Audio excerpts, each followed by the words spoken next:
morning students and welcome to my SST class. Beta hope you all are fine, study well at home.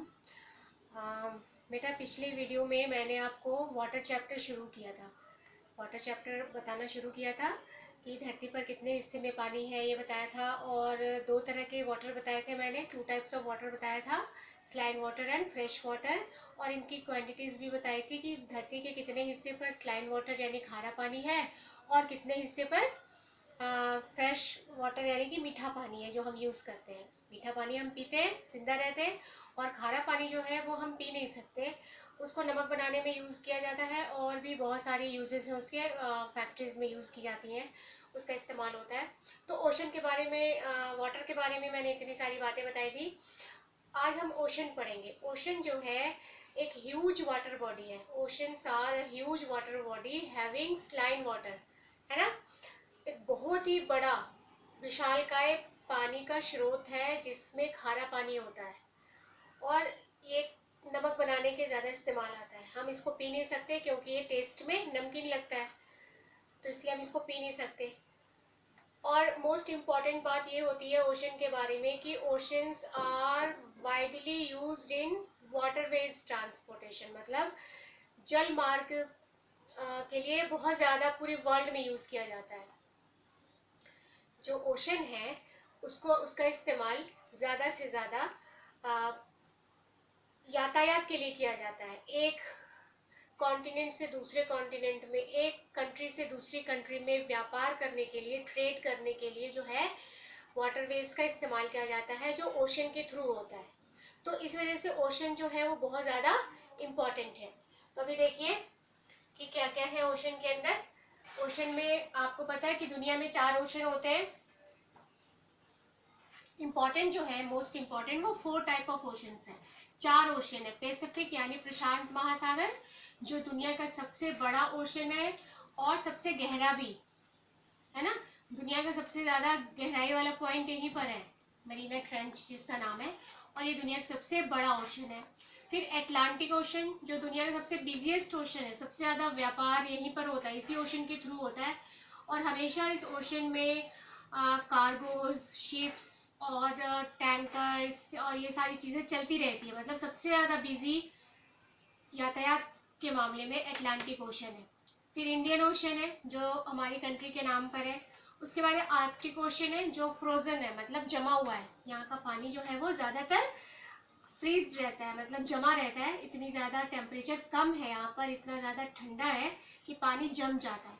तो ये 4 type of ocean है पूरी दुनिया में important. ऐसे बहुत सारे और भी सीज हैं, गल्फ है, स्ट्रीम्स है ना, बहुत सारे खाड़ी है, लेकिन जो ओशन है वो 4 ही हैं जो कि पूरी दुनिया में इम्पोर्टेंट हैं: पैसिफिक, अटलांटिक, इंडियन और आर्कटिक। ठीक है। अभी ओशन हमें पढ़ना है, तो सबसे पहले देखिए ओशन का जो पानी है वो हमेशा गतिमान रहता है, वो स्टिल नहीं रहता है। स्टिल मतलब स्थिर नहीं रहता है, वो हमेशा आगे की तरफ चलता रहता है, गतिशील रहता है। और इसमें 3 तरह की गतियां होती हैं। जो ओशन वाटर है ना, उसमें 3 टाइप्स ऑफ मूवमेंट होते हैं: वेव, टाइड और करंट। ठीक है। वेव मतलब क्या होता है? वेव का मतलब लहर, टाइड का मतलब तरंग, और करंट मतलब होती है धाराएं। ठीक है। तो ओशन के अंदर 3 मूवमेंट्स है। ओशन का जो पानी है, समुद्र का जो पानी है, वो 3 तरह से गति करता है: वेव यानी कि लहर, टाइड यानी कि तरंग, और करंट यानी कि धाराएं। ठीक है। वेव, टाइड और करंट। आप कॉपी और पेन जरूर निकाल लीजिएगा और ये सारी बातें नोट कर लीजिएगा। अभी हमें सबसे पहले क्या पढ़ना है? वेव यानी कि लहर। लहर क्या होता है? आप कभी भी ओशन के पास अगर गए होंगे, बीच पे आप गए होंगे, समुद्र के किनारे, कोस्टल एरियाज में गए होंगे, तो आपने नोटिस किया होगा कि आप जो कुछ भी समुद्र में फेंक रहे हैं वो वापस आपके पास आ रहा है। चाहे आप कुछ भी फेंको, भारी फेंको या हल्का फेंको, अपना शूज फेंको वो वापस आपके पास आ जाता है, कोई बॉल फेंको वो वापस आपके पास आ जाता है, कोई हैंकी फेंको वो वापस आपके पास आ जाता है। ऐसा क्यों होता है?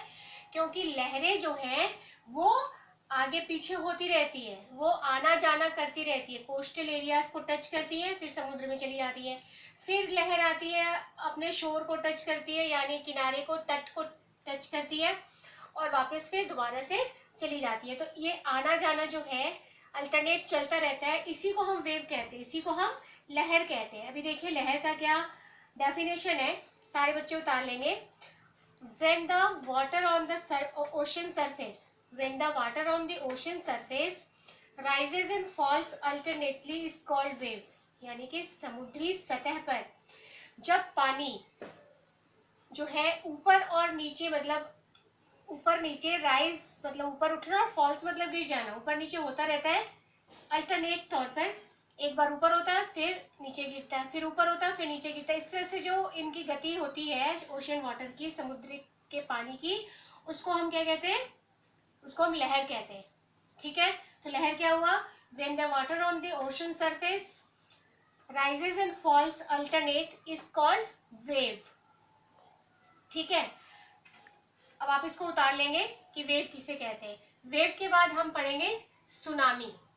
वेव के अंदर ही सुनामी भी आता है कि सुनामी किसे कहते हैं। सुनामी नाम तो सुन रखा होगा बेटा, अभी एक और सुनामी आ रखा है, समुद्री तूफान है एक तरह का ये। अभी एक और तूफान आ रखा है अम्फन, इसका नाम है, अभी वेस्ट कहाँ पर आया, वेस्ट बंगाल में, बांग्लादेश में, है ना, अम्फन। ये अभी आप उतार लेंगे। ये करंट अफेयर हो गया, जीके का क्वेश्चन हो गया कि इस टाइम जब कोरोना वायरस के लिए लॉकडाउन चल रहा है पूरी वर्ल्ड में, तो एक और विपदा आ गई है एम्फन नाम की समुद्री तूफान, जो अभी कहाँ पर है, बांग्लादेश में। अभी इंडिया में भी प्रवेश कर चुका है, जो हमारा कोस्टल एरियाज है वेस्ट बंगाल का, वहां पर आ चुका है ये। ठीक है ना, तो अम्फन नाम का। तो ऐसे ही अभी हमें क्या पढ़ना है, सुनामी। सुनामी देखिए TSUNAMI, तो सुनामी नहीं पढ़ेंगे, टी साइलेंट होता है, इसीलिए हम इसको टी नहीं बोलेंगे, एस से शुरू करेंगे, मगर इधर लिखेंगे टी से। ठीक है, तो इसकी स्पेलिंग क्या हो गई, TSUNAMI। एक तरह का ये ओशन में होने वाला क्या कहेंगे इसको, अर्थक्वेक है। ओशन के सरफेस में जो अर्थक्वेक होता है, उससे जो बहुत ह्यूज मात्रा में, बहुत ज्यादा तेजी से जो लहरें बनती हैं, उसको सुनामी कहा जाता है। ओशन अर्थक्वेक है ये एक्चुअली में, ओशन अर्थक्वेक। ओशन की सतह पर जो अर्थक्वेक यानी कि भूकंप आता है, भूकंप आपने देखा है ना, महसूस किया होगा, हमेशा सुनते होंगे कहीं भूकंप आया, कहीं भूकंप आया, लेकिन भूकंप कहाँ आता है,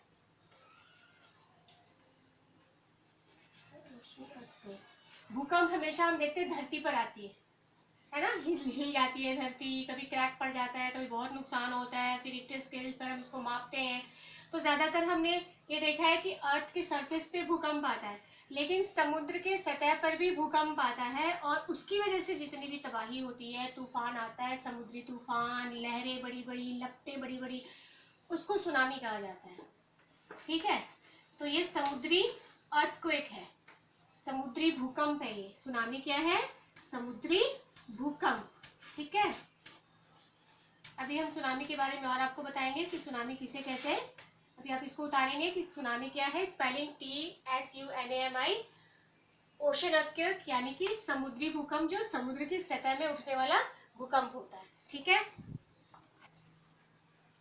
हाँ जी बेटा, तो सुनामी क्या होता है, समुद्री भूकंप होता है, ओशन अर्थक्वेक होता है, जो सरफेस ऑफ ओशन में जो अर्थक्वेक आता है, भूकंप आता है, उससे जो बहुत तबाही मचती है, भयंकर तूफान आता है और बहुत जबरदस्त वेव उठता है, उसको हम सुनामी कहते हैं। एक्चुअली में सुनामी एक जापानीज वर्ड है ना, एक जापानी शब्द है जिसका मतलब होता है हार्बर वेव। हार्बर मतलब क्या होता है, समुद्र का किनारा, तटीय क्षेत्र। बहुत सारे नाम है, हम कोस्टल एरियाज भी कहते हैं, हम शोर भी कहते हैं, SHORE, हार्बर भी कहते हैं, है ना। तो हार्बर मतलब होता है समुद्र का किनारा, और वेव मतलब क्या, अभी मैंने बताया लहरें। तो समुद्र के किनारे उठने वाली जो बहुत ही ज्यादा भयंकर और ह्यूज लहरें होती हैं, जो समुद्री भूकंप की वजह से उठती हैं, उसको हम सुनामी कहते हैं।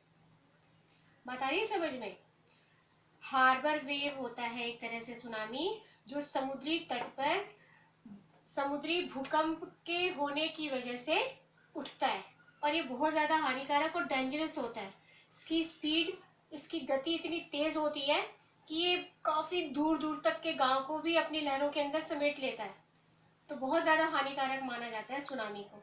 ठीक है, तो अभी सुनामी के बारे में आप ये सारी बातें उतार लीजिए। और भी इंफॉर्मेशन आपको कलेक्ट करनी है, गूगल से सर्च करना है और लिख के मुझे बताना है कि सुनामी के बारे में आप क्या जानते हैं। ठीक है बेटा, अब अगली क्लास में मैं ओशन मूवमेंट की और दूसरी बातें आपको बताऊंगी, जैसे टाइड हो गया और एक और क्या था, करंट, है ना। तो टाइड और करंट मैं अगली वीडियो में बताऊंगी। तब तक के लिए take good care of your health. Bye bye.